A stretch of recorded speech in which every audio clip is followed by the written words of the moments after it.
Just before Christmas, Ambassador Vsevolod Safinsky, the Soviet Union's man in Wellington, meets George Jackson from New Zealand's Socialist Unity Party at a motel in Auckland. Their room is bugged by the SIS, and they report back that Safinsky gives Jackson 10 grand in cash. Our then PM Robert Muldoon takes a pretty dim view of all this, and then he takes action. The Soviet ambassador is being expelled from New Zealand because he has personally been involved in the transmission of money from the Soviet government to the Socialist Unity Party. The evidence on which this decision is based is conclusive. Ambassador Safinsky disagrees with the PM's version of events. It is absolutely a lie, slander, and nothing more. In 1979, things are already tetchy between the two countries, as RNZ reports. And the move came only 2 days after a package of measures announced by the government against the Soviet Union in retaliation for the Soviet intervention in Afghanistan. As for reprisals, we can certainly expect to see our man in Moscow back here fairly soon. Dead right, our ambassador is expelled, and we sent only a wee team to the 1980 Moscow Olympics in protest over the invasion of Afghanistan.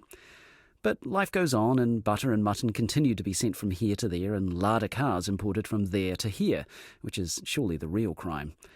Despite normalish service being resumed, it's felt that our diplomats in Moscow need a bit more security, so Defence Force personnel are deployed there to keep things safe. One man jumps at the chance. How would anyone in the military ever get to go visit the Soviet Union and to actually get the chance of living behind the Iron Curtains? This is James, that's not his real name. He's a former military policeman in the Royal New Zealand Air Force. His first deployment to Moscow is in 1983, and he prepares for it as best he can. Those who'd been up there prior to you made contact with and found out how things were going and what you needed to take and all that. The SIS and the GCSB give them a briefing on what to expect. That we could be followed, we would be persons of interest, that common sense needed to prevail. October 1983, James lands in Moscow. It's a tenuous time in the Soviet Union. Leader Yuri Andropov had died earlier that year, and Vasily Kuznetsov is temporarily in charge. There's a reformer named Mikhail Gorbachev. He's just off stage waiting for his cue. The economy is slowly tanking, and the war in Afghanistan is about to get very nasty. James sees a country in trouble and in transition. The snow on the roads and the edges of the road was dirty grey from the pollution. I'd never seen traffic like it. I'd never seen 6-lane roads going in each direction. The buildings very drab. For the next 3 months, the New Zealand Embassy is his home and his office. You're in what's called the inner ring road, so you're within a kilometre and a bit of Red Square. The living spaces, we had a 3-bedroom self-contained flat in the basement or semi-basement of the embassy. I can't describe the work environment, sorry.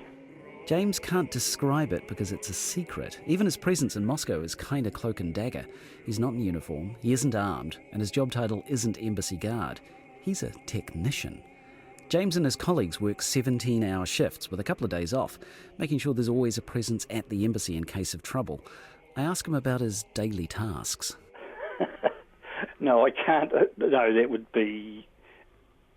No, I can't, sorry. Still can't be talked about. I get that a lot. Everything about this deployment is a secret. James had been overseas before with the Air Force, but Moscow is different. You just couldn't go down to the telephone box and make an international call to New Zealand. Couldn't go post a letter. All our mail had to go through the diplomatic mail bag. From the time you put a letter in the mail, like on a Friday morning, to receiving a reply 3 to 4 weeks later on the Friday when the diplomatic mail bag came back in from London. And every time he steps out of the embassy, he's followed, which is amusing. It became a bit of a game. As you went outside the embassy, you had a militia person in his little wee guard box at the gate, and if you turned left or right, depending on who he'd ring, the next militia person who'd be around either left or right corner. You had to be fully aware that you were being watched, but if you took it too seriously, you would actually affect yourself. you'd close yourself in and mostly would not want to go out. The embassy's phones are definitely bugged. James rings home once, but his overexcited kids accidentally hang up on him. So he rings the exchange to try and get reconnected. And just said I was talking to New Zealand, and bang, the phone call was reconnected. I didn't say who I was, where I was. Yeah. James is keen to see who's right and who's wrong about life in Soviet Russia. Out and about in the capital, daily life doesn't exactly strike him as colourful. Pretty drab, queuing up for food, clothing. If you saw a queue, it was interesting to find out what people were queuing for. You know, it might be tomatoes, it could be bacon, it could be toilet paper. So those sort of stories are very true. Just because a shop window might have clothing in the window doesn't mean to say they actually had clothing for sale. They worked, they went to the movies, they did their shopping. It wasn't as draconian as what I was led to believe. The general populace weren't willing to make friends with who they knew were foreigners. I was approached on the metro one day by a Soviet who saw my camera, and I couldn't understand what he was saying, so I pulled out my diplomatic ID card, and soon he saw I was with an embassy. He just quickly backed off. As a result of all this, James and his team become close. Most of us had worked together or had been on courses together, so we knew who was coming up, and Kiwis being Kiwis make friends, so we had our contacts within the Canadian embassy. I'm still friends on Facebook with somebody who I met 30 years ago.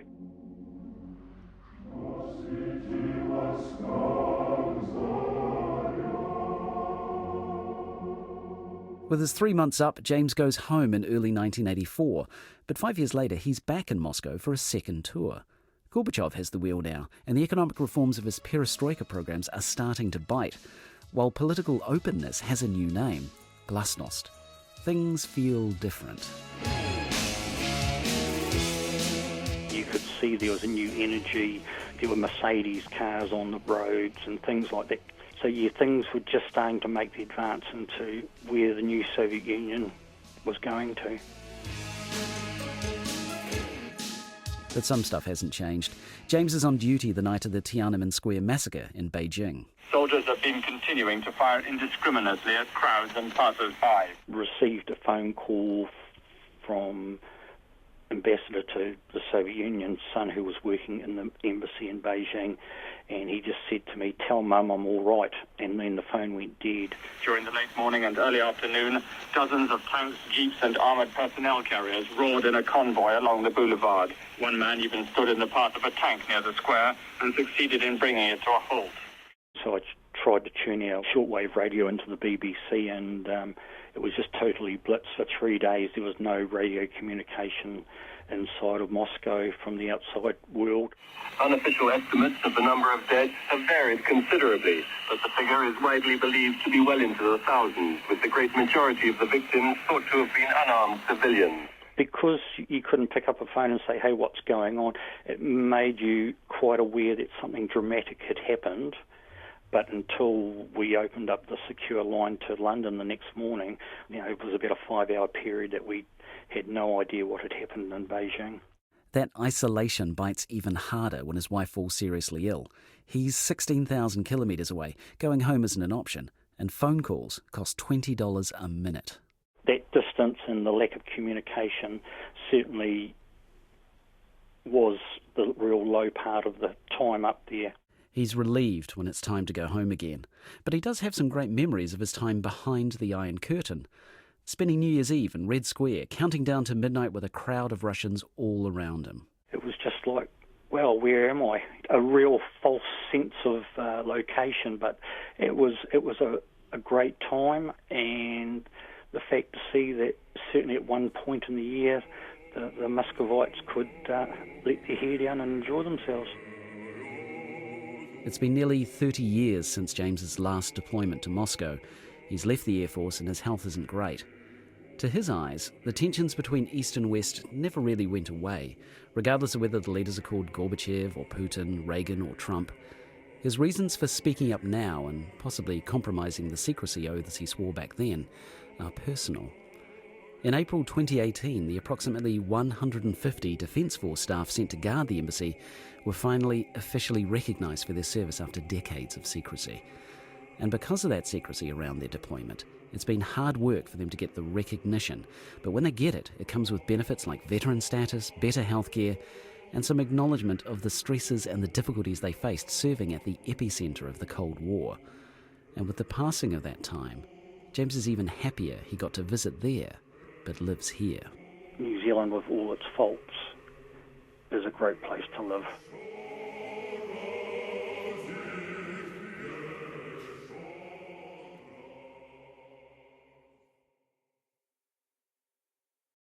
This story was produced for RNZ by me, Justin Gregory, using archival audio from the Taonga Sound and Vision. It was engineered by Jeremy Veal and Blair Stagpool. You can subscribe to every episode of Eyewitness at Apple Podcasts or on Spotify, Stitcher, Radio Public, or at radionz.co.nz/podcasts. Make sure you give us a rating when you're there too. In the next episode of Eyewitness, we go on the ice with artists in Antarctica. And if you've got stories you want us to tell, you can get in touch with us at eyewitness@radionz.co.nz. Ka kite anō.